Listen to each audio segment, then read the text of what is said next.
Chapter 6, Freeze. Jack and Annie jumped out of the canoe. The rain was starting to fall harder. The monkey took off. He swung from tree to tree, heading up the riverbank. He screeched and beckoned to Jack and Annie. "He wants us to follow him," said Annie. "No, we have to find the special thing, then go home," said Jack. "He wants to help us," said Annie. She took off after the monkey. The two of them vanished into the rainforest. "Annie!" Thunder shook the sky. "Oh, brother," said Jack. He dashed after Annie and the monkey into the dark forest. The forest seemed surprisingly dry. Jack looked up. It was still raining, but the treetops acted like a huge umbrella. "Annie!" called Jack. "Jack! Jack!" cried Annie. "Where are you?" "Here!" Jack hurried in the direction of Annie's voice. Soon he found the monkey. He was screeching and swinging from a tree. Annie was kneeling on the forest floor. She was playing with an animal that looked like a giant kitten. "What's that?" Jack said. "I don't know, but I love it," said Annie. Annie patted the animal's paws. It had gold fur and black spots. "I better find out what it is," said Jack. He pulled out the rainforest book and flipped through it. "Oh, it's so cute," said Annie.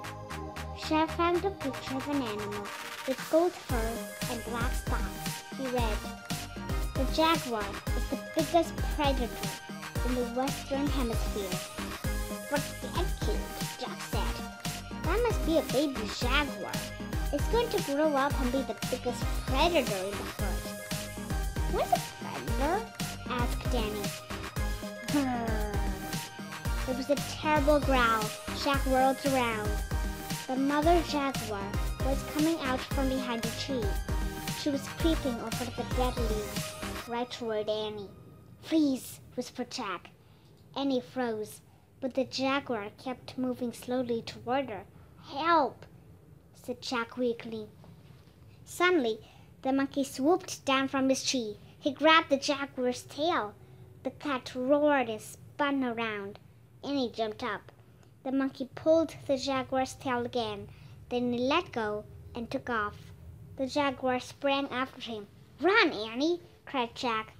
Jack and Annie took off through the rainforest. They ran for their lives. Chapter 7, Vampire Bats. "Wait," said Jack, panting. "I think we got away." Jack and Annie stopped running and caught their breath. "Where are we?" said Jack. "Where's the monkey?" said Annie, looking back at the forest. "Do you think the jaguar caught him?" "No, monkeys are fast," said Jack. Of course, jaguars are fast too, Jack thought, but he didn't want to tell Annie that. "I hope he's okay," said Annie. Squeak! Peanut peeked out of Annie's pocket. "Peanut, I almost forgot you," said Annie. "Are you okay?" The mouse just stared at Annie with her big eyes. "She looks scared," said Jack. "Poor Peanut." "Poor monkey," said Annie. She looked around at the forest. "We'd better check the book," Jack said. He pulled out the book. He turned the pages, searching for help. He stopped at a picture of a scary creature. "Oh man, what's this?" he said. Jack read the writing below the picture. It said, "Vampire bats live in the Amazon rainforest. At night, they quietly bite their victims and suck their blood." "Vampire bats?" said Jack. He felt faint. "Vampire bats?" said Annie. Jack nodded. After dark. Annie and Jack looked around. The rainforest seemed to be getting even darker. "Yikes!" said Annie. She looked at Jack. "Maybe we should go home." Jack nodded. For once, he agreed with her. "But what about our mission?" said Annie. "What about Morgan?" "We'll come back," said Jack. "We'll have to be prepared."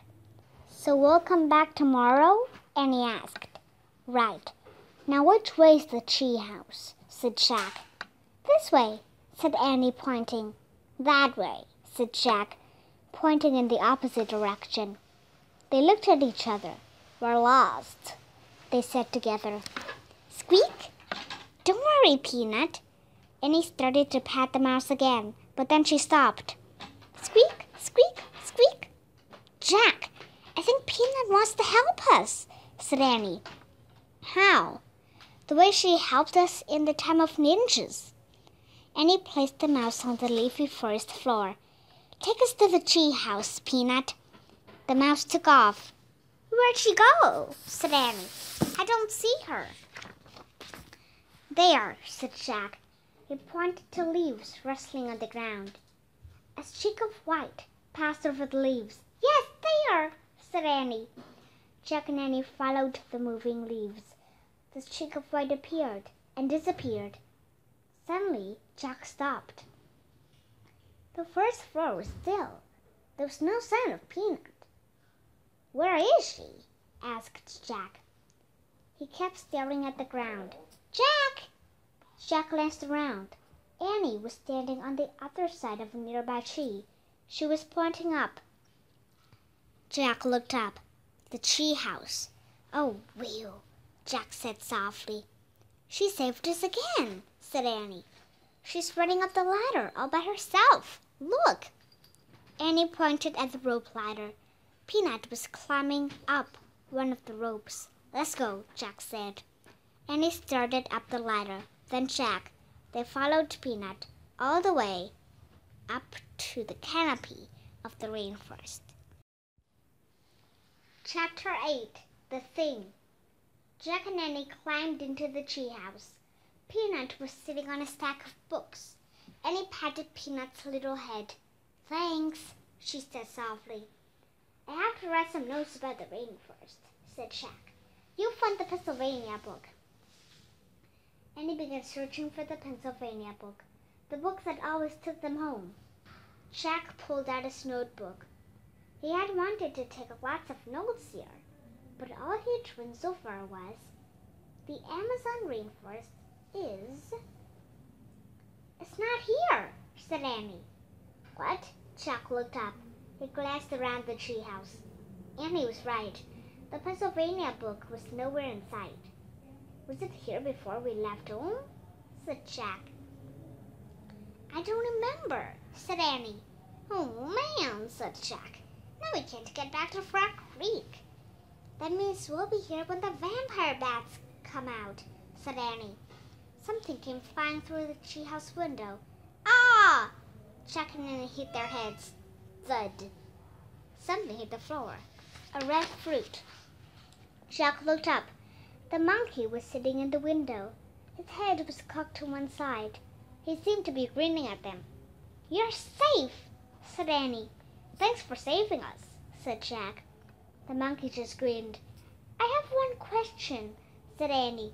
She pointed at the fruit. Why do you keep throwing those at us? The monkey grabbed the fruit. No, don't throw it, said Jack. He ducked, but the monkey didn't throw the fruit. He held it out to Annie. He moved his lips as if he were trying to say something. Annie stared into the monkey's eyes. He moved his lips again. Wow, Annie said softly. I understand now. Understand what? Said Jack. Annie took the fruit from the monkey. This is it, she said. The thing we need. What thing? Said Jack. One of the special things we're supposed to find for Morgan. Annie said, to free her from the spell. Are you sure? Said Jack.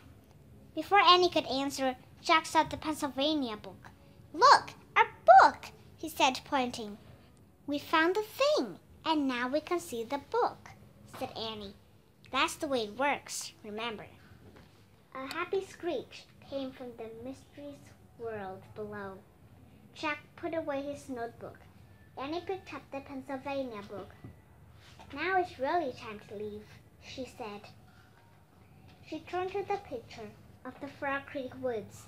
I wish we could go there, she said, pointing at the picture. The wind started to blow. The leaves began to tremble. The chest began to spin. It spun faster and faster. Then everything was still, absolutely still. Chapter 9, halfway there. Squeak! Jack opened his eyes. Peanut was on the treehouse windowsill. "We're home," said Annie. Jack breathed a sigh of relief. Annie held the fruit up to the afternoon light. "What exactly is this?" she asked. "Maybe it's in the book," Jack answered. He pulled out the rainforest book. He flipped through the pages. He came to a picture of the red fruit. "Here it is," he said. He read out aloud. "The mango has a sweet taste like that of a peach." "Mango? Said Annie. She brought the fruit close to her lips. "Hey," said Jack, grabbing the mango from her. "We have to put it with a moonstone." Jack placed the mango on the M carved into the floor, next to the clear moonstone. "Moonstone mango," whispered Annie. It sounded like a spell. "We're halfway there," said Jack. "2 more to go." "Then we can feed you, Morgan," Annie called, as if Morgan were nearby. "How do you know she can hear you?" said Jack. "I just feel it," Annie said. "Oh, brother," said Jack. "He needed more proof than that." Squeak! Peanut was looking at Jack and Annie. "We have to leave you now," Jack said to the mouse. "Squeak! Can't we take her with us?" said Annie. "No," said Jack. "Mom won't let us keep a mouse in the house. She doesn't like mice, remember?" "How could anyone not like a mouse?" said Annie. Jack smiled. "How could anyone not like a spider?" he said. "That's different." Annie patted Peanut's head. "Bye," she said. "Wait for us here. We'll be back tomorrow." Jack patted the mouse too. "Bye, Peanut. Thanks for your help," he said. Squeak! Jack put the rainforest book on top of the book about ninjas. Then he pulled on his backpack, and he and Annie left the tree house. They climbed down the rope ladder. They stepped under the ground. They started walking through the Far Creek woods. Leaf shadows danced in the light. A bird called out.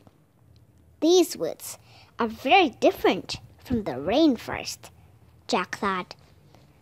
"There are no jaguars or army ants here," he said. "No little monkeys." "You know, that monkey was never being mean," said Annie. "He was just trying to give us the mango." "I know, actually nothing was being mean," said Jack. "The army ants were just marching. That's what army ants do." "The piranhas were just being piranhas," said Annie. "The snake was just being a snake," said Jack. "The crocodile was just being a crocodile," said Annie. "The jaguar was just taking care of her baby," said Jack. Annie shuddered. "I still don't love bugs," she said. "You don't have to love them," said Jack.